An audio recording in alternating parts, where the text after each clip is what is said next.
අතර මහත්තයෝ කියනවා නම් අපේ ගිහන් අයියලගේ කහතුරුවේ මාළු කඩේට ගියා එන කාලේ රත්නපුරේ යනකොට මාළු අරන් යන්න කියලා. එතකොට දැක්කා නිකන් අර ටූත් පේස්ට් වගේ ඩයල් එකක්. එතනට ගිහිලා පොඩ්ඩක් බලනකොට මේ ඉන්නේ මුදු කුකුලා. මුදු කුකුලා සාමාන්‍යයෙන් උයන්නේ කුකුල් මස් වෙනවා කියලා සාමාන්‍යයෙන් උයන්නේ. ඒකට මාළු වෙන විදිහට නෙවෙයිලු. ඉතින් කොහොම හරි මම නම් සාමාන්‍යයෙන් මේ විදිහට මේ මාළු කපන වීඩියෝ බලන්න කැමති නෑ. මම දන්නවා ඔය කට්ටියත් කැමති නෑ කියලා. ඉතින් ඒ වුණාට කට්ටිය බල ඉන්නවා. ඇත්තටම දුකක් හිතෙනවා. ඉතින් කොහොම හරි මේ ආකාරයට මේක වෙනස් විදිහකට තමයි කපන්නේ. අනිත් විදිහට මාළු කපද්දී මාළුවගේ සාමාන්‍යයෙන් හැමත් එක තමයි උයන්නේ. ඒ වුණාට මේකේ හැම අයින් කරලා තමයි උයන්නේ ඇත්තටම. ඉතින් කොහොම හරි මේක මේ විදිහට මාළු 3ක් විතර වගේ ගත්තා. ඉතින් කොහොම හරි ඔය ආකාරයට අපි මාළු ටික කපලා ගත්තා. අරගෙන ඉවරලා ගෙනිනකොට අයිස් වලට දාලා දුන්නා. අයිස් වල බහලුවා.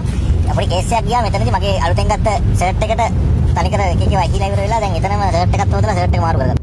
ඇත්තටම මේ ඩේවුනේ මම කලින් ඇඳන් ගිය නිල් පාට ෂර්ට් එකක්. නිල් පාට ෂර්ට් එක නැවත මාරු කරන්න සිද්ධ වුණා. අර මාළු කපනකට කැලි විසික් කළා. මම ආසම කරන ෂර්ට් එකක්. මේ කල්පිටි හොටෙල් එකෙන් ගත්තේ මම. ඉතින් කොහොම හරි මේ වගේ දේවල් වලටත් මුහුණ දෙන්න වෙනවා. අපි සාමාන්‍යයෙන් ඩ්‍රයිව් කරනකොට නිකන් කතා බහ කරනවා විතරයි පැත්තොත් බලන්නේ අපි කෙලිම අපි අවධානය තියෙන වාහනේ ඩ්‍රයිව් කරන කොහොමද කියලා. ඔන්න තමයි කතාව. මේ